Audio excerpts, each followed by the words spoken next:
मागण्याने आता तोडफोड थांबवावी सामाजिकरित्या? नाही असं पण नाही म्हणणार.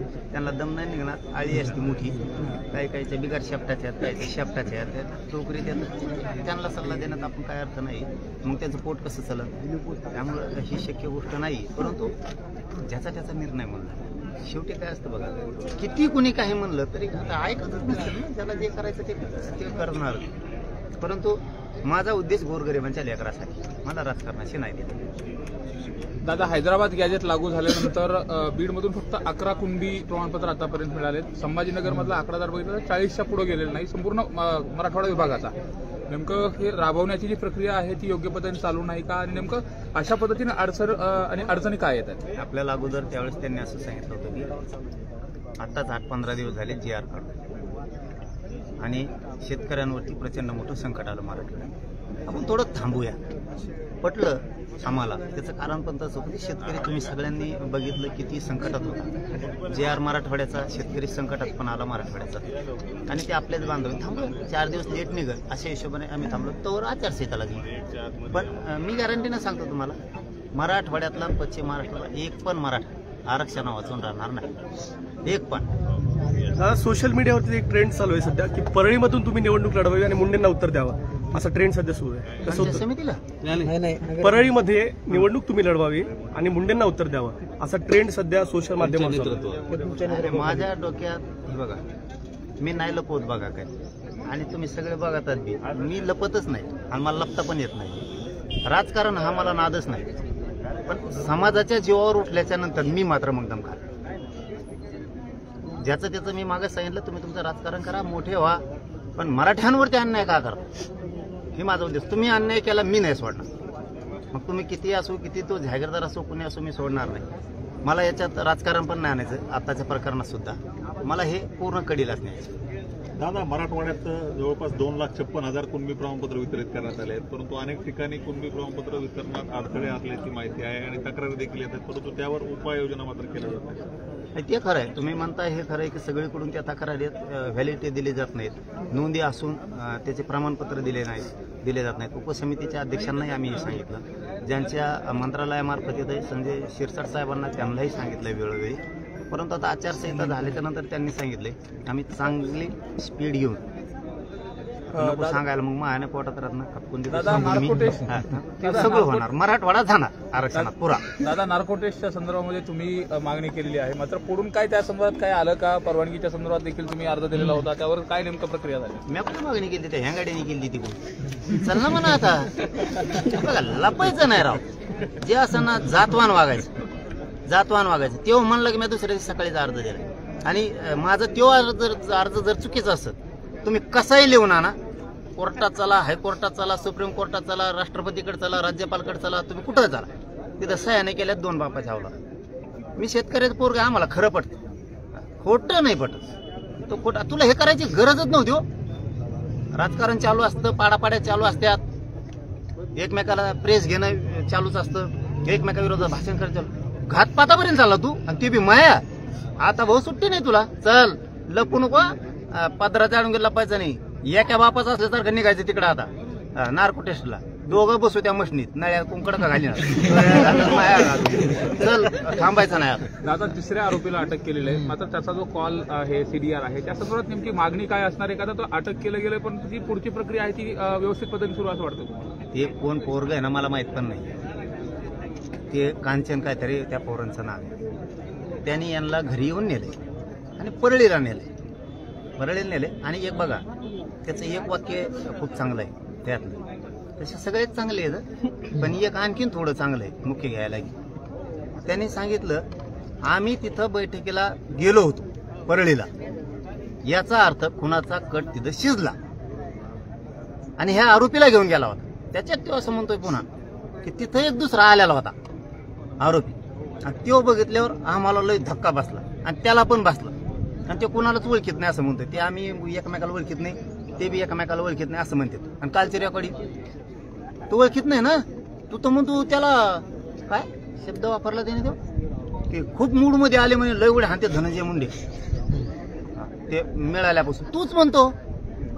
त्याच्यामुळं ही कट रचल्याला धनंजय मुंडेने स्वतः हे 2-4 आरोपी आणि त्यांनी मिळून त्या रेस्ट हाऊसला हे सगळं शिजलेलं आहे. हे सत्य आहे आणि हे उघड पडणार. आता फक्त अजितदादांनी सांभाळून राहावा. अजितदादांनी खोडा घालू नाही. अजितदादांनी विनाकारण आता बळ द्यायचं कमी करावं. खरं खरं काढावं काय असेल ते. मी तयार आहे म्हणतो ना. मग त्याला काय, इथं मंत्री फंत्री आमदार नाही असं म्हणलं ना तर मग लय गोळ होईल. उलटा सुलटा मी बोलून नाही दाखवत आता, मग गोळ होईल. प्रत्येक वेळेस वाचवायचं नाही. मी म्हणतो ना चल, तू म्हणतोय चल, मग प्रॉब्लेम काय? प्रॉब्लेम काय मग? चला नार्को टेस्ट सगळ्यात मोठी का ती, तिच्यापेक्षा काय मोठं असेल तर ते पण. दादा, या प्रकरणातला जो गरुड आहे तो वेगवेगळ्या नेत्यांना भेटत होता, वेगवेगळ्या लोकांना भेटत होता आणि मी जरांगे पाटलांच्या जवळचा आहे असं सांगत होता. काय नेमकं तुमच्या परिसरात तिथं थांबत होता? काय नेमकं? आयला मी त्याला खरंच बघितलंच ना राव. ते कोणी मिळ नाही आणि ते सांगत होतो मी भाकरी करायला होता आमचं. आमचाच फेस पाडा भाकरी करू करू बायको असले जात पण काही शेंगा हाणतील. आता ते आमच्या जवळच आता सगळे दुनिया बघतात. यातला एक बी माणूस इथला आणि पत्रकार बांधव बी असे सगळ्यांना बघितलं राव. तिथं आम्ही आमचंच थापित होतो, आम्ही आमचंच खातो. याला ठेवायला पैसे कोणाच द्यायला तुला बघा. हे खूप हे बघा विनोदाचा भाग नाही भैया, लय मोठं षडयंत्र आहे. ह्या टोकाला धनेने जायलाच नको, ह्या टोकाला नको जायला पाहिजे.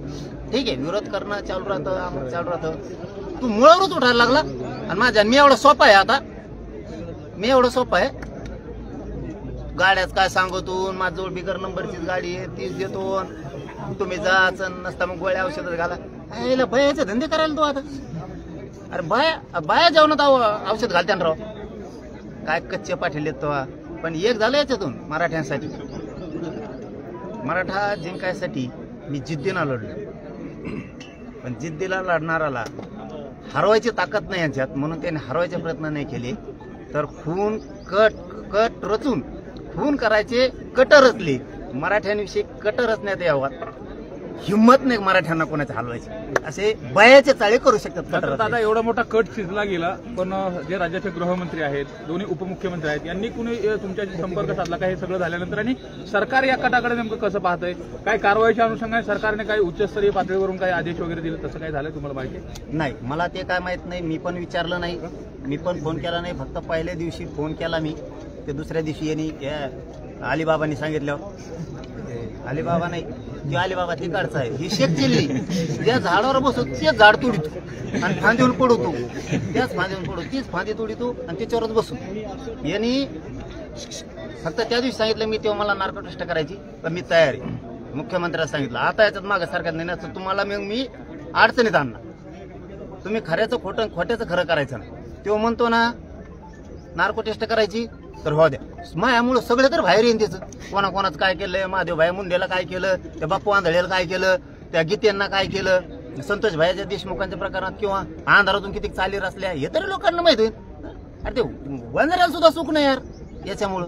चांगले जात सुद्धा याच्यामुळे बदनाम होती विनाकारण. आणि आता त्यांना रस्त्यावर उतरतो, रस्ता रोको करा, कामका करा. म्हणजे गरीबाला तुला गरीब मराठ्यात त्याचा टोला टोली लावून द्यायची आणि पाप तू करी जाय. आता दोघंच आपण, टेन्शन घ्यायचं नाही. वंजारी नको, मराठी नको, दलित नको, मुस्लिम नको, बहुजन नको, कुणीच नको. तू नार्को टेस्ट चल, मी चल घालून तिथं कानाळ्या घालत 2-2, 2.5 घालून दे. चल तू इकडे चल, पाटांगणाच्या मशीनीत जाऊन हाक तिथं पण चल.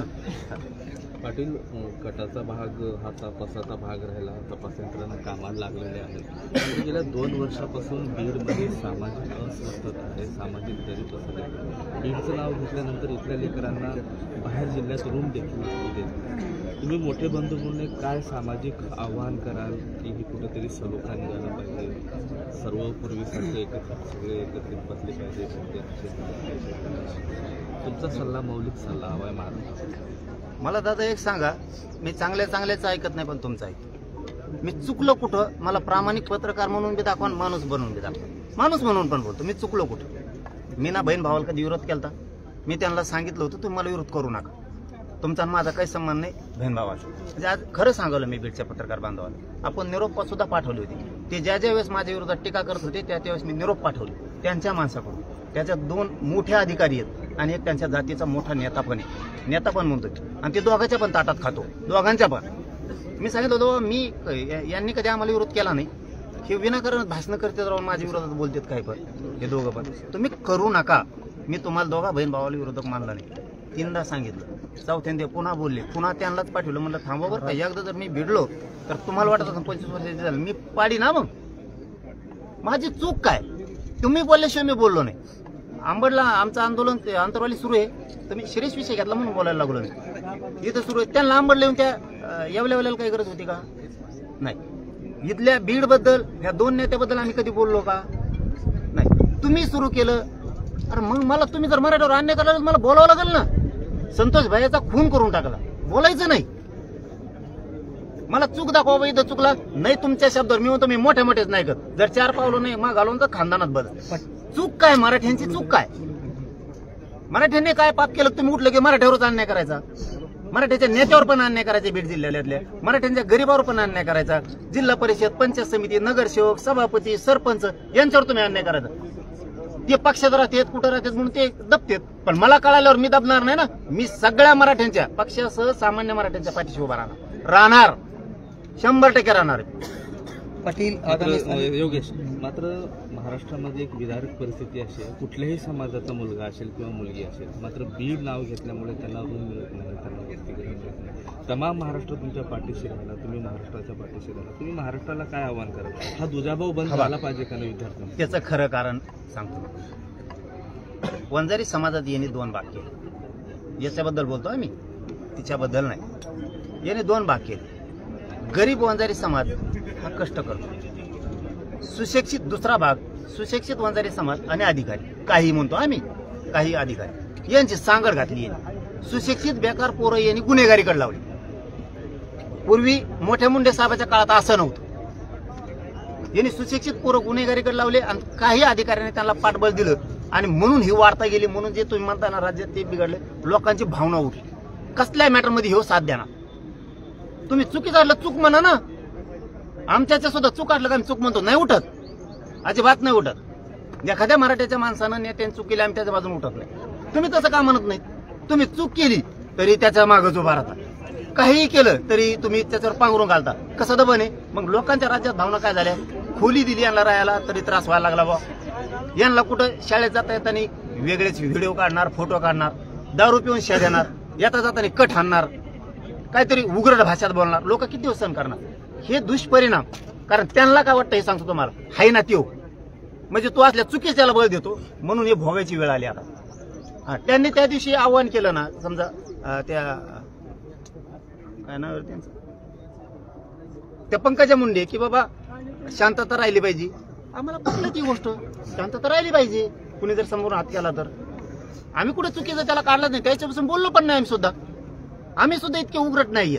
परंतु ह्या पोरांना अशा सवय लागल्यात, ह्यो पाठबळ देतो म्हणून. आणि आता असं बेतलं ते चांगल्या याच्यावर सुद्धा बेतलं. आता पूर्वी काय होतं सांगतो तुम्हाला, सांगायचं नव्हतं पण तरी सांगतो. पूर्वी काय होतं, आम्ही बघितलेला वंजारी समाज, आम्ही बघितलेला लहानपणी मुकादम असायची. त्यांनी जर एखाद्या वंजारीच्या माणसाला जर उचल दिली ऊस तोडायची, पट्टा पडूस तर हे माघारी येत नव्हता, इतका इमानदार होता. नंतर हे मुकादम झाले. मुकादम झाल्यावर सुद्धा पुरी उचल दिल्याच्या नंतर फेडल्याशिवाय वापस येत नव्हती, एवढी इज्जत कमावलेली होती. पण जसा ह्यो प्रवाहात आला, ह्यो शेकचिल्ली जसा प्रवाहात आला, ह्यो याने काय केलं, बुडायचे तुला पैसे, बुडी मी आहे तू आहे. मग त्यांना फुकट पैसे वापरायला भेटायला लागले, सवय लागली फुकटाची. असे सुद्धा अंगलोट आल्या बाजू. यांनी ज्यांना ज्यांना प्रशिक्षण दिलं ते वंजारी समाजाची वाताहत झाली. आणि जे जे मोठ्या साहेबाच्या प्रवाहात राहिले, म्हणजे मुंडे साहेबाच्या, ते लोक जशाला तसे व्यवस्थित वागतात. त्यांना जे खरं आहे ते करावंसं वाटतं, खोट्यात त्यांना पडावं नाही वाटत. आता बघा तुम्ही, यांनी माई घातपाताची सुपारी दिली. आता काही लोक त्यांची नाही केलं नाही म्हणते. तुमची कधी बुद्धी ठेपायला ना की खरं आहे कसं एकदा चेक करा. होणार सिद्ध तुम्ही, मी माझ्या जाती पुढे सिद्ध होतो, त्याला होते त्या जाती पुढे सिद्ध. तू चुकीचं आहे का नाही, मी चुकीचं आहे का नाही, चलणार टेस्ट. काय लपायची गरज आहे? कशामुळं गोरगरीब वंजाऱ्याचा वापर करायचा, गोरगरीब ओबीसीचा. हा आता तो ओबीसीचा सुरू केलं. ओबीसी ठेका घेतला होय तो. तू पाप करणार, जे काय व्हायचं ना, दूध का दूध पाणी का पाणी होऊ दे. तुला काही केलं नाही, तो कर नाही, त्याला डर कशाला, चलणार टेस्टला. किती सोपं आहे. चलो धन्यवाद. पाटील, आगामी स्थानिक स्वराज्य संस्थेच्या निवडणुकीच्या पार्श्वभूमीवर राष्ट्रवादी अजित पवार गटाकडनं धनंजय मुंडे यांना स्टार प्रचारक म्हणून जबाबदारी देण्यात आलेली आहे. त्याला पार त्या डोनाल्ड संघ नेलं तरी मला काय गरज नाही. याच्या तपासणीला पाठवायचं अजितदादाने. हा, याच्यात अजितदादाने त्याला पाठवायचं, पांघरून घालायचं नाही. 2029ला वाईट करी. हा, मी एकदा बोललो ना, मी पण लय खुनशी आहे. जितका अजितदादांवरती आम्ही जीव लावतो ना, तितका सगळ्यांवरती सुद्धा लावतो. पण त्यांनी ही घातपातात चूक केली. अजितदादा जर तुमच्या पोरावर असं घातपात केला, गप्प बसता का तुम्ही? गप्प बसणार का? कशामुळे पांघरून घालता? झालं की महादेव मुंडेच्या टायमाला, झालं की त्यांच्या टायमाला, संतोष भाईच्या टायमाला सुद्धा तेच झालं. बार तेच माझा घातपात तो करतोय आणि तुम्ही त्याला समजले का? 2029ला पश्चाताप येईल, कारण तुम्ही 2000 आता झालेली 24ची निवडणूक आठवा. किती हाल झालते ना. मला ते बोलायला लावू नका दादा, मी मीडिया पुढे बोलन. तुमची किती तोंडाचा पाणी पळालं होतं, मी बोललो ना दादा मीडियात. तुम्ही कसं कोणाला किती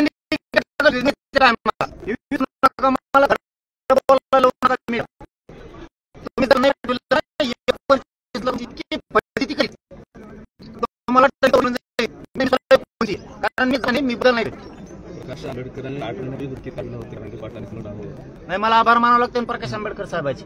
त्याविषयी सांगितलं होतं, पण म्हणले इतके छक्के लोक कुठे आहेत असं मला वाटलं होतं. आता काय डायरेक्ट धाड बुक लगेच बोल असं म्हणलं. औषधन फौषधन गोळ्या कोण खेळत बस कशाला? ती बी तसं दिसत होतं त्याच मी त्याची डँग घेऊन घेऊन सासन जर असं सांगतच बरं ढेट्ट्याव. आम्हाला वाटलं कसं असं, ते तर गोळ्या लेंड्यान घेऊन पळत शेळ्याच्या. आम्हाला नव्हतं म्हणजे इतकं खरकट आहे म्हणून. अरे असले चाळे शोभत सुद्धा नाही तो. चिल्लर पोरायचं ठीक आहे, अमकं तमकं ठीक आहे. तोयासारख्याने पुढे गोळ्या चारा औषधातून त्याला काय जेवणातून विष बाधा करा, मग मारा, गाडी अंगावर घाला. आता गाडी अंगावर घातल्यावर माझ्या संग 50 गाड्या असतात. 50 गाड्या असतात माझ्या संग. त्याने माझ्या अंगावर गाडी घातल्यावर त्याच्या गाडीवर किती उर्र गाड्या जात्या, त्याच्या किती जात्या. तो हे मारायला भेट नाही, तुला वाटतो आमचे भेट नाहीत. आमचे सुद्धा एवढे तापलेत, पण मी आज जोडेत शांत राहा. सगळ्यांनी शांत राहा, स्थिर नाही करायचं राज्य. हे अजितदादा सुद्धा ध्यानात ठेवायचं. त्याच्या सहित त्याला अजितदादा बीडमधून तुम्हाला पुन्हा एकदा सांगतो, त्याला अजितदादा लवकर चौकशीला पाठवा.